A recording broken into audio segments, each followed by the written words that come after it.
बिस्मिल्लाहिर्रहमानिर्रहीम। सिखों को तो हम जानते हैं क्योंकि वो अपने हुलिये से नुमाया हो जाते हैं, लेकिन सिख मज़हब क्या है ये बहुत कम लोग जानते हैं। आज हम इसी पर बात करेंगे। इससे पहले हम मज़ाहिब सीरीज़ की पहली दो अक़सात में बुद्ध मत और जीन मत पर बात कर चुके हैं। सिखों की दुनिया में कोई 3.25 करोड़ के लगभग आबादी है और उसमें से भी बेशतर भारतीय पंजाब में बसते हैं, जहाँ की 60% आबादी इन पर मुश्तमिल है। अगर हम बैरून ममालिक की बात करें तो सिखों की सबसे बड़ी आबादी कनाडा में है। वैसे दुनिया का शायद ही कोई ऐसा मुल्क होगा जहाँ सिख ना रहते हों। हम सिख मज़हब को सवाल जवाब की सूरत में समझने की कोशिश करेंगे क्योंकि इससे ज़रा बेहतर तफ़हीम हो सकती है। तो सबसे पहला सवाल तो ये कि क्या सिख मज़हब कोई कदीम मज़हब है? नहीं, ऐसा बिल्कुल भी नहीं है।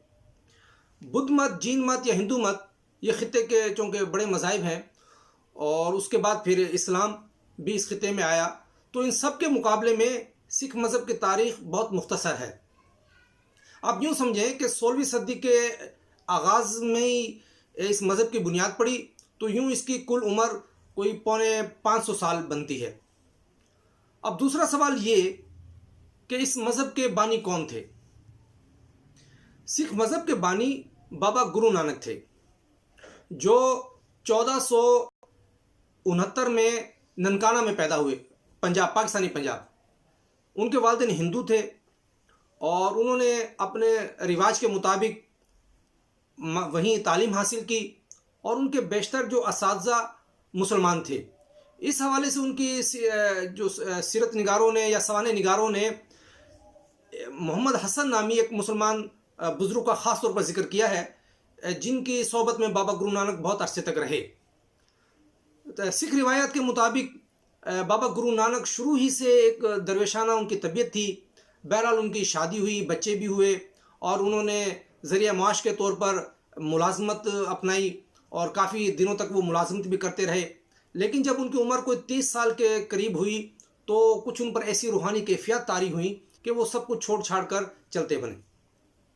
उन्होंने तवील सफ़र किए और इन सफ़र की असफ़ार की उनकी ख़ास अहमियत है, वो इसलिए भी कि असफ़ार तकरीबन कोई 25 साल पर मुहित हैं। इस दौरान वो हिजाज़ मुक़द्दस भी गए और कहा यह जाता है कि वो मक्का मुअज़्ज़मा भी गए, मदीनतुल मुनव्वरा भी गए और उन्होंने हज भी किया। इसके अलावा बगदाद शरीफ में हज़रत शेख अब्दुल क़ादिर जिलानी रहमतुल्लाह अलैह के मज़ार अक़दस पर भी वो रहे और दीगर मशाइख़ की भी मज़ारात की भी उन्होंने ज़ियारत की, सोहबत की हासिल की उन्होंने, सूफिया की। इसी तरह से वो पंजाब में भी ख़ास तौर पर हज़रत बहाउद्दीन ज़करिया रहमतुल्लाह अलैह का हवाला मिलता है कि वो उनके मज़ार पर बहुत अरसे तक रहे। इस दौरान उन्होंने हिंदुस्तान के तकरीबन इलाके की सयाहत की और वो अपनी तालीमात से लोगों को आशना करते रहे। अब उनकी तालीमात क्या थी इस पर हम तो कुछ देर बाद बात करेंगे। बहरहाल वो अपनी सयाहत को आखिर में ख़त्म कर करतारपुर आकर बस गए और बाकी ज़िंदगी उनकी यहीं गुजरी। 1539 में उनका यहीं इंतकाल हुआ और इंतकाल के वक्त अब हिंदू और जो मुसलमान थे उनमें तनाज़ा हो गया। दोनों का दावा यह था कि बाबा साहब हमारे मज़हब से ताल्लुक़ रखते थे, अब उनकी मैयत के साथ क्या हुआ, इस पर बहुत इख्तलाफ है तारीख़ में, लेकिन इस पर इत्तफ़ाक़ है कि उनकी मैयत दोनों के हाथ नहीं आई। तो अभी भी उनकी जो आखिरी जो निशानियां हैं या आरामगाह कह लें आप, वो करतारपुर में है। तो इसीलिए ये दोनों मकामात ननकाना साहब और करतारपुर सिखों के नज़दीक बहुत अहमियत के हामिल हैं। अब यहाँ ये सवाल पैदा होता है कि हिंदू और मुसलमानों में तनाज़ा हुआ तो सिख कहाँ थे उस वक्त? इसका मैं जवाब दूंगा इंशाल्लाह थोड़ी देर बाद। अब तीसरा सवाल ये कि सिख मज़हब के अकायद क्या हैं, इनकी तालीमात क्या है, क्योंकि इसी से पता चलेगा कि इस मज़हब की बुनियाद क्या है। देखिए, सिख मज़हब जो है ये एक तौहीद परस्त मज़हब है और यूँ कह लें आप ख़ित्ते के मज़ाहिब में, ख़ित्ते से मेरी मुराद ये होती है कि जो यहाँ से मज़ाहिब पैदा हुए, जैसे बुद्ध मत है, जीन मत है, हिंदू मत है, तो उनमें ये पहला मज़हब है या वाहिद मज़हब भी आप कह सकते हैं कि जिसमें तौहीद है। बाबा गुरु नानक की जितनी भी तालीमात हैं जो इस वक्त हमारे सामने मौजूद है, तो वो सारी तौहीद पर है। वो और सिख मज़हब का तसव्वुर तौहीद इस्लाम से बिल्कुल मिलता जुलता है, थोड़ा सा 19-20 का फ़र्क है, बाकी करीब करीब है। और लेकिन बाद में जो अगर हम देखें तो कुछ हमें मिलावट सी नज़र आती है।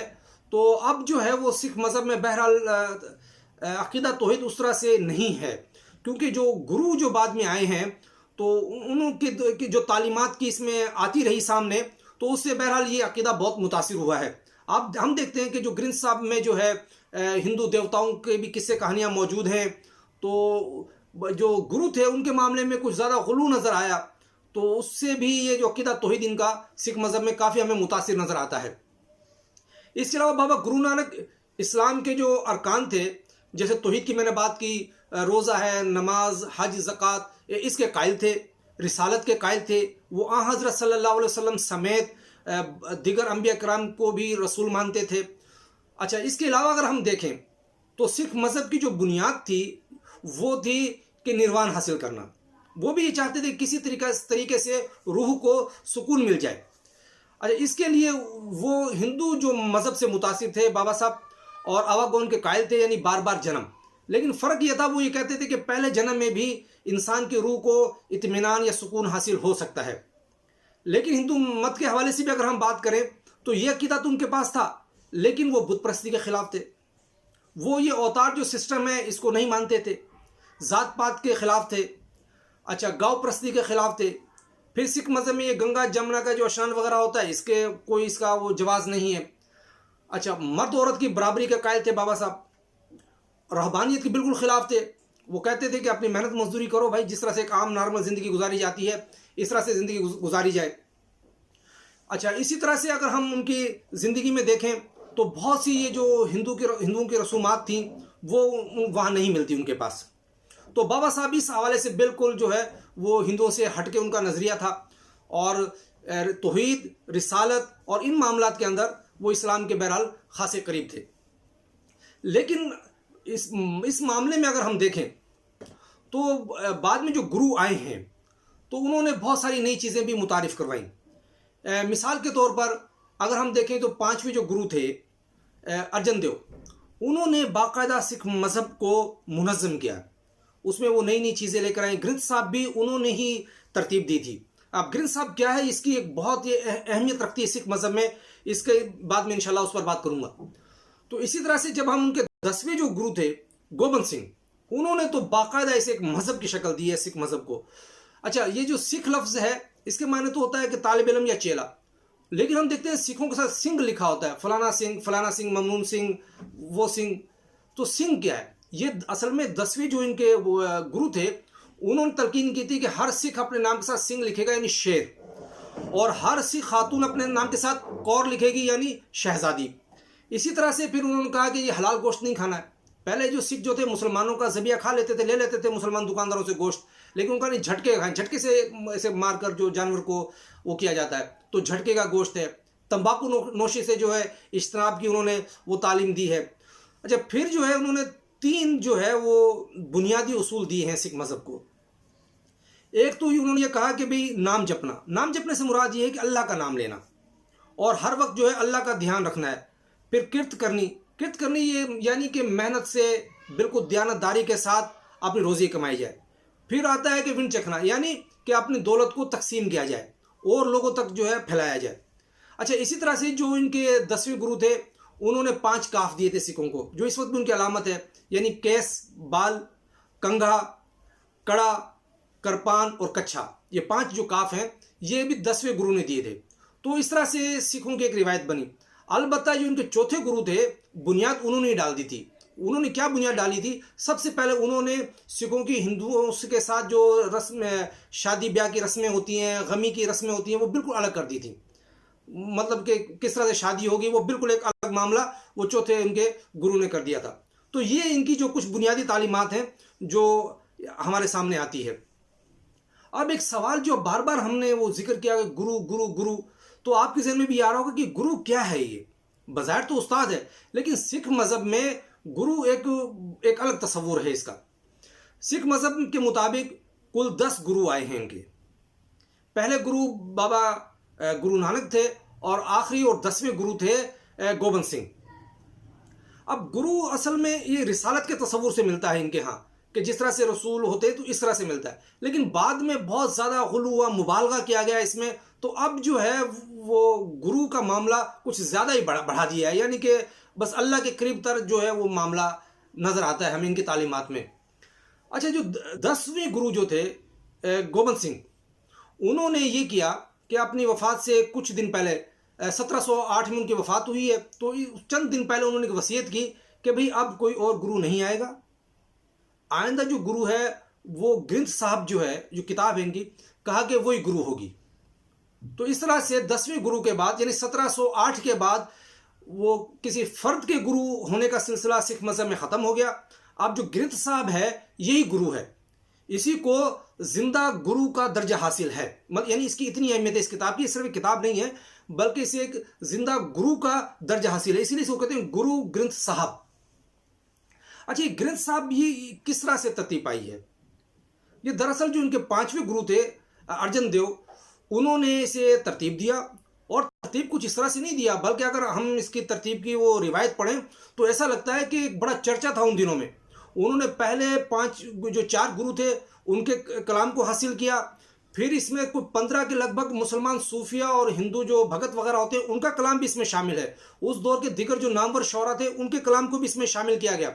तो यूं कोई 5849 इसमें वो हमदे हैं तकरीबन, तो जिसमें से बाबा गुरु नानक की तो कोई 970 के करीब हैं। तो उन्होंने पहला दौर ये है कि 5वें जो इनके थे, फिर जो 10वें जो थे इनके गुरु गोबिंद सिंह, उन्होंने इसमें मजीद इजाफा किया और एक ये बाकायदा ऐसे किताब की शक्ल में दे दी। इसमें इख्तलाफ भी हुआ, जिस तरह से इनके 3 फिरके हैं सिखों के, तो एक फिरका ऐसा जो इस चीज़ को नहीं मानता, यानी कि वो उसी ग्रंथ साहब को मानता है जो 5वें गुरु ने तरतीब दी थी। तो ग्रंथ साहब का ये एक ख़ास इसमें मकाम है। तो गुरु का मेरे ख्याल में बात वाज़ी हो गई होगी। अब एक जो अहम बात है यहाँ पर और उसको समझना बहुत ज़रूरी है, वो ये है कि सिखों के मुसलमानों से ताल्लुकात, ख़ास तौर पर ये जब हम तक़सीम हिंद के तनाजुर में से देखते हैं तो नज़र आता है कि सिखों की तरफ से जो कार्रवाइयाँ हुई मुसलमानों पर, तो ये सोच पैदा होती है कि ऐसा क्यों हुआ। अगर हम इस चीज़ का जायज़ा लें तारीख़ी तौर पर इस मामले का, तो 4 गुरु तक तो सिख मज़हब जो है वो असल में एक इस्लाही तहरीक थी। इसने कोई बाकायदा कोई मज़हब की शक्ल अख्तियार नहीं की थी। और यही बात है जो मैंने पहले कही थी कि बाबा गुरु नानक का जिस वक्त इंतकाल हुआ तो उस वक्त बाकायदा कोई सिख मज़हब के नाम से कोई गिरोह नहीं था। इसीलिए हिंदू और मुसलमान ही का मामला था कि उनके दोस्त जो हिंदू भी थे और मुसलमान भी थे, बल्कि उनके साथ जो ज़्यादा अरसा जिन्होंने लोगों ने गुजारा है वो सारे मुसलमान थे। तो 4 जो गुरु तक तो मामला जो है वो एक इस्लाही तहरीक का रहा। लेकिन जो 5वें गुरु थे अर्जन देव, उन्होंने ज़्यादा इसे मुनज़्ज़म किया, तो मुग़ल जो हुक्मरान थे उन्हें ख़तरा भी महसूस हुआ इससे।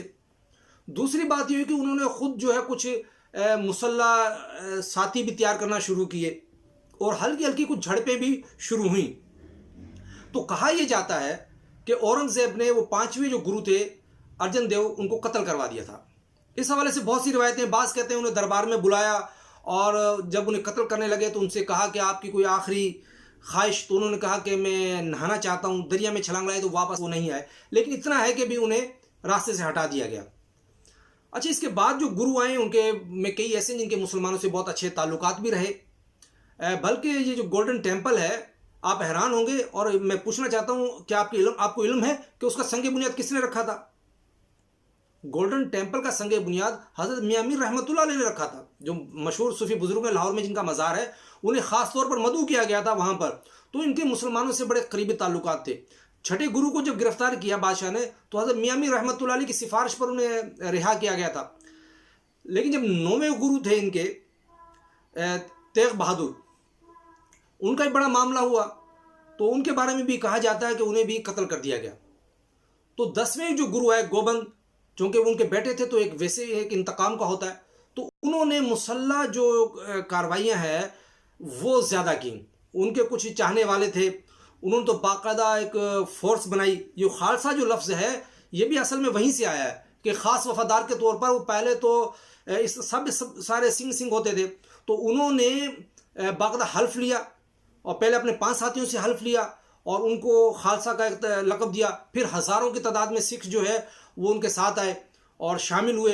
तो इस तरह से उनकी मुग़लों के साथ बाकायदा मुसल्ला झड़पें शुरू हुई। कभी मुग़ल जीत जाते थे, कभी वो जीत जाते थे। लेकिन फिर एक ऐसा वक्त आया कि मुग़ल उन पर हावी हो गए और ये जो आखिरी और 10वें जो गुरु थे गोबिंद सिंह, उन्हें अपने मकाम छोड़ना पड़ा और वो इस हालत में निकले कि वो अकेले थे। इसी दौरान मुख्तलिफ शहरों में वो घूमते रहे और एक मौके पर एक अफ़गानी ने उनको कत्ल कर दिया। अफ़गानी का कहना यह था कि जो वो उनके वालिद के कत्ल में मुलविस थे, तो इस इल्ज़ाम में अफ़गानी ने उनको कत्ल कर दिया। तो लाजिमी बात है, ये जो एक पस मंज़र था कि 10 में से 3 गुरु जो थे वो मुसलमान बादशाहों के हाथ कत्ल हुए। अब उसके असबाब खा कुछ भी हों, लेकिन कत्ल तो हुए बहरहाल, तो उससे एक लाजिमी बात है इख्तलाफ पैदा होता है। तो इसी की झलक हमें नज़र आती है बाद में भी। अब एक ख़ास सवाल जो यहाँ पर, और आखिरी सवाल, कि बाबा गुरु नानक कौन थे? मुसलमान थे या हिंदू थे? देखें, अगर हम उनकी तालीमात को देखें तो कोई वाज़ेह जवाब देना बहुत मुश्किल है। मैंने जिक्र किया तौहीद के वो कायल थे, रिसालत के कायल थे, हज़रत सल्लल्लाहु अलैहि वसल्लम को भी वो पैगंबर मानते थे, बाकी अंबिया को भी मानते थे, लेकिन उसके साथ में हिंदुओं के भी कुछ लोगों को वो मानते थे। अच्छा, फिर वो अरकान इस्लाम के भी कायल थे, बल्कि बाज़ जगहों पे तो ये मौजूद है कि उन्होंने नमाज जुमा भी मस्जिद में जाके वो अदा की। अच्छा, इसके अलावा उनकी सारी दोस्तियाँ भी मुसलमानों से थी और भी बहुत सारे उनके अकायद हैं वो इस्लाम से करीब तर हैं। जैसे बुत परस्ती वो नहीं करते थे, गाय को नहीं पूजते थे। अच्छा, वो ये अल्लाह को एक मानते थे। ये सारी चीज़ें जो एक मुसलमान के लिए होती हैं। लेकिन अगर हम हिंदुओं के तौर पे देखें तो उनमें बहुत सारे हिंदुओं के भी उनमें वो थी, जैसे अवागौन का उनका अकीदा था और ये चीज़ें हैं उसमें। तो हम कोई तायुन नहीं कर सकते। लगता है ऐसा है, अगर तारीख़ के मुताले से ऐसा लगता है कि उन्होंने कोई कोशिश की है कि हिंदुओं और मुसलमानों को करीब लाने के लिए। और उस दौर में अगर हम जायज़ा लें तो भगत कबीर का भी वो दौर रहा है, तो एक तहरीक भी चल रही थी इस तरह की कि हिंदुओं में इस्लाह की जाए और मुसलमानों से ताल्लुकात बेहतर बनाए जाएं। तो ऐन मुमकिन है कि बाबा साहब का भी कुछ इस तरह का रुझान हो और उन्होंने कुछ चीज़ वहाँ से ली, कुछ चीज़ें वहाँ से ली और हिंदू मुसलमानों को करीब करने की कोशिश की। लेकिन बहरहाल करीब तो नहीं हो सके वो, लेकिन एक अलग मज़हब की बुनियाद पड़ गई। अलग मज़हब इस माने में कि 1925 में पहली बार अंग्रेज़ गवर्नमेंट ने सिखों को हिंदुओं से अलग मज़हब करार दिया था, लेकिन तकसीम हिंद के बाद भारतीय हुकूमत ने इन्हें तस्लीम नहीं किया है और आज तक भी हिंदुओं को कानूनी तौर पर बहुत सारे सिखों को कानूनी तौर पर बहुत सारे मसाइल का सामना है। बहुत सारी जगहों पर इन्हें हिंदू ही शुमार किया जाता है और इनका एक बड़ा मुतालबा है ये कि उन्हें हिंदुओं से अलग एक मज़हब के तौर पर तस्लीम किया जाए। बहरहाल ये कुछ बुनियादी बातें थी जो मैंने आपके सामने रखी। उम्मीद है आपको पसंद आएगी। आइंदा इंशाल्लाह किसी और मज़हब के साथ हाजिर होंगे। बहुत शुक्रिया।